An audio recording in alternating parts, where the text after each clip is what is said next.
There are psychological manipulation tactics that casinos use to extract money from you without you realizing it's happening. Former casino managers have revealed 9 specific techniques that are engineered into every aspect of the building, from the carpet design to the oxygen levels in the air. And the scary part is, they work on everyone, even people who think they're too smart to fall for it. Here are 9 casino tactics exposed by people who spent years implementing them. Why each one is designed to make you lose track of time and money, and how recognizing them might save you thousands of dollars the next time you walk through those doors. 1. There are no clocks or windows anywhere. Walk into any major casino and try to find a clock. You won't. Look for windows showing natural light. They don't exist. This isn't an accident or architectural preference. It's deliberate sensory deprivation designed to destroy your sense of time. Bill Zender, former casino manager who worked in Nevada for 35 years, explained this in his book on casino operations. Your brain loses its natural circadian rhythm cues. You can't tell if you've been gambling for 1 hour or 6 hours. That 20-minute session you planned turns into 4 hours without you noticing. But here's why this works on a neurological level. Your brain uses environmental cues to track time passage. Sunlight changes throughout the day. Clocks provide concrete timestamps. Remove both, and your brain's internal clock becomes wildly inaccurate. Studies show that people in windowless, clockless environments underestimate time passage by 40 to 60%. You think you've been there 90 minutes. It's been 3 hours. You think it's 8 p.m. It's 2 a.m. This time distortion means you gamble longer than intended, place more bets, and lose more money, all because you genuinely can't tell how long you've been there. The casino knows exactly what time it is. They're tracking every second. You don't, and that information asymmetry costs you money. The maze layout is designed so you can't leave. Try walking a straight line from a slot machine to the exit. You can't. Casinos are deliberately designed as mazes with winding pathways, dead ends, and the exit hidden behind multiple turns. This design is called playground layout in the industry. Roger Thomas, the architect who designed Bellagio and Wynn casinos, admitted in an interview that casino layouts are intentionally confusing. Every path to an exit requires you to walk past hundreds of slot machines and gaming tables. You have to navigate through the entire casino floor just to reach the door. But here's the psychological manipulation embedded in this. Every gaming opportunity you pass triggers micro-decisions in your brain. Should I stop at this blackjack table? Those slots look fun. One more hand won't hurt. Each exposure is a temptation point. By forcing you to pass 200 gambling opportunities to reach the exit, the casino dramatically increases the probability you'll stop and gamble more. They call this time on device in the industry, meaning time you spend at gaming machines. The longer your route to the exit, the more chances you encounter to stay. The maze isn't about aesthetics, it's about trapping you in an environment designed to extract more money before you can leave. And if you do manage to find an exit, good luck finding your car in the parking structure. That's also intentionally confusing, so you have to walk back through the casino to find the right garage elevator. 3. The carpet is deliberately ugly to keep your eyes on the machines. Bright, clashing colors, chaotic patterns, designs that look like they were created by someone having a fever dream. This isn't poor taste, it's intentional manipulation called visual discomfort flooring. Who wrote about casino design psychology, explained that ugly carpet serves a specific purpose. It's so visually unpleasant that your eyes naturally look up and away from it. And what's at eye level when you look up? Flashing lights, exciting visuals. The carpet is designed to be repellent, so you focus on gambling instead. But there's a secondary purpose. The busy patterns hide stains and wear from the thousands of people walking on it daily. Spilled drinks, cigarette burns, general filth, all disappear into the chaotic design. This keeps maintenance costs low while maintaining the illusion of cleanliness. You subconsciously register that the environment is unpleasant at ground level, Your brain seeks more pleasant visual stimulation. The casino provides it in the form of bright, colorful slot machines. You're being visually herded toward gambling without realizing it. 4. They pump extra oxygen to keep you awake and alert. This one is controversial because casinos officially deny it, but multiple former employees have confirmed it happens. Some casinos use HVAC systems to increase oxygen levels slightly above normal atmospheric concentration. The claim is that higher oxygen levels reduce fatigue and keep gamblers alert and energetic longer than they naturally would be. Normal air is about 21% oxygen. Increasing it to 22 or 23% can noticeably reduce feelings of tiredness without being detectable to customers. Mike Weatherford, a Vegas journalist who covered casino operations for 30 years, reported that while casinos deny this practice, HVAC technicians who worked in major casinos confirmed that oxygen enrichment was part of their system specifications. Whether or not this is currently practiced, here's why it would work. Increased oxygen does improve alertness and reduce fatigue. This is established science used in medical settings. If you're more alert, you gamble longer. If you're not getting tired, you don't leave. Simple equation that benefits the casino dramatically. What's definitely true is that casino ventilation systems are sophisticated and closely monitored. They maintain specific temperature, humidity, and air quality parameters. Whether oxygen levels are manipulated or not, the environment is carefully controlled to keep you comfortable and gambling. 5. Free alcohol destroys your risk assessment. Every casino offers free alcohol to gamblers. Waitresses circulate constantly offering complimentary drinks. This seems like hospitality. It's actually strategic impairment of your decision-making capabilities. Alcohol affects the prefrontal cortex, the brain region responsible for risk assessment and impulse control. Even moderate drinking significantly impairs your ability to evaluate probabilities and make rational betting decisions. Studies show that people who are mildly intoxicated take 25 to 50% more financial risks than sober people. Bob Nersesian, a Las Vegas attorney who wrote about gambling law, points out that casinos carefully calibrate their free alcohol policies. They give you enough to impair judgment, but not so much that you're visibly drunk and cause problems. The goal is loosened inhibitions, not liability issues. But here's the math that makes this profitable for casinos. A typical well drink costs the casino about 50 cents to make. If that drink causes you to bet more aggressively and lose an extra $50 over the next hour, the casino got 100-to-1 return on investment. Free drinks aren't generosity. They're an investment in making you lose more money. You feel like you're getting something for free. You are technically, but that free drink costs you significantly more in poor gambling decisions than its actual value. The casino knows this. That's why the drinks keep coming. 6. Near misses are programmed to feel like almost winning. Slot machines are programmed to show near misses more frequently than random chance would produce.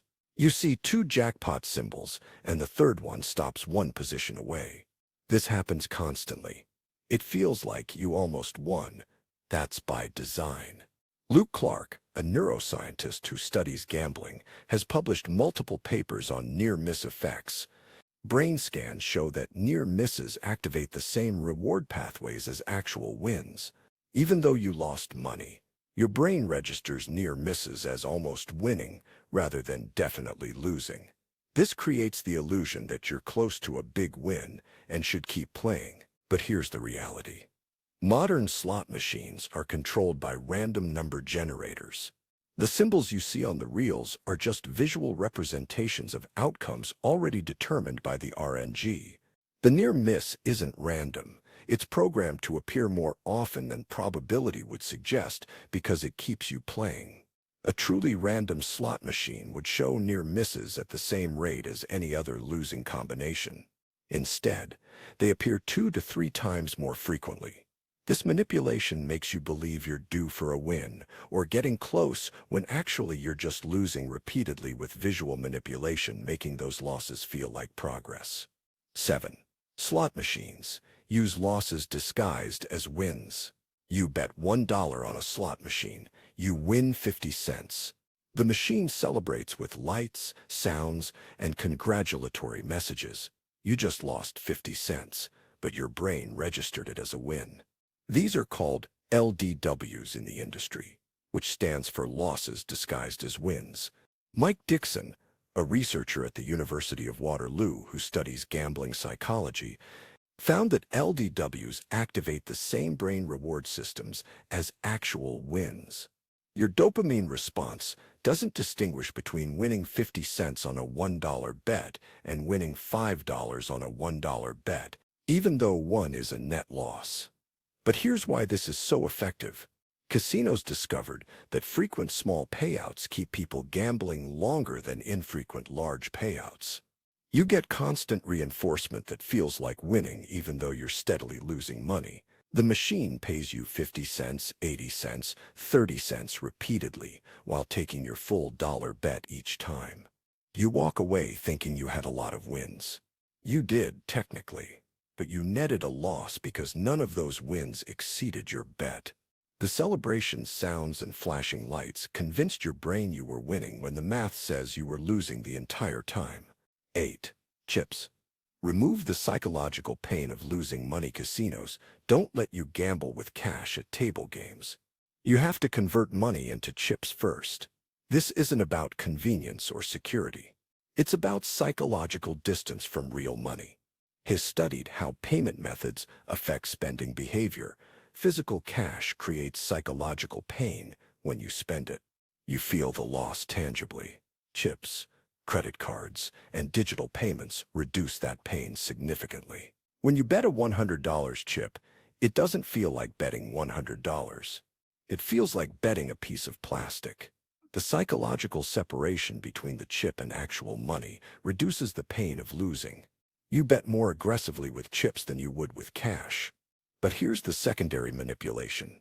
Chips come in standard denominations: $5, $25, $100.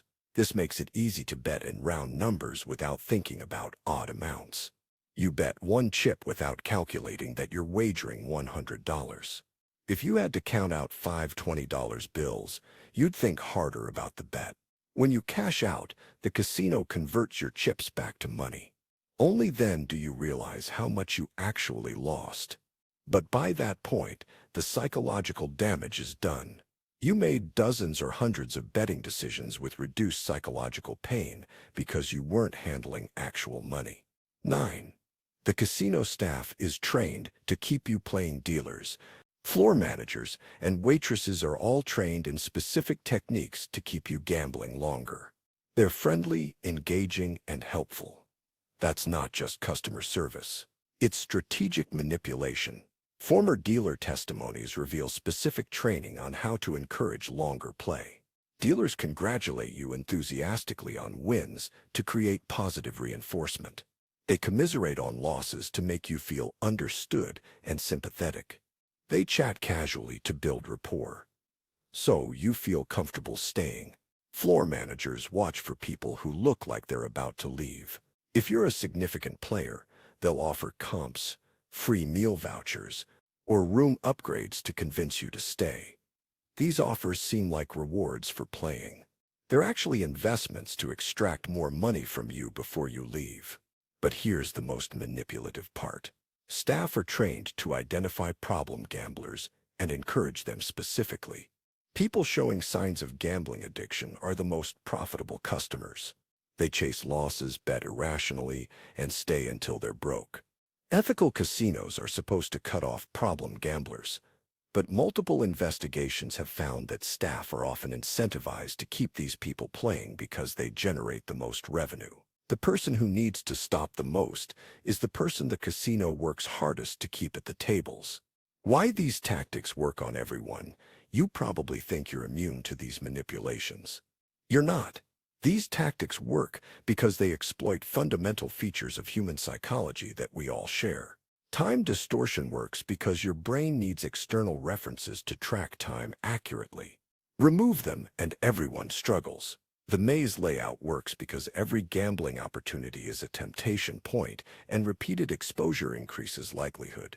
Ugly carpet works because your eyes naturally seek more pleasant stimulation, and the casino provides it in gaming machines.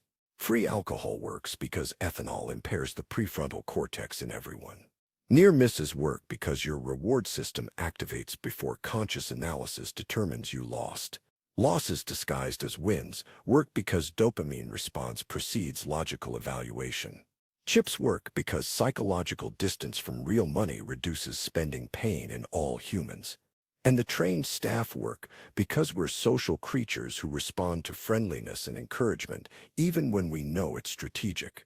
You intellectually understand the dealer is trained to keep you playing. Your brain still responds to their friendliness and enthusiasm. These aren't clever tricks that only work on stupid people. They're sophisticated psychological manipulation techniques that work on human neurology itself. Knowing about them helps, but even people who know every tactic still fall for them because they operate below the level of conscious decision-making. The house edge on most casino games is 2 to 5%. That means for every $100 you bet, you lose $2 to $5 on average. That's the mathematical reality. But casinos don't make billions from the house edge alone.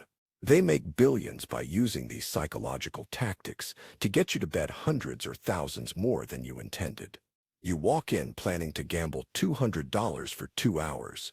4 hours later, you've lost $800, and you're not sure how it happened. This isn't bad luck or lack of willpower.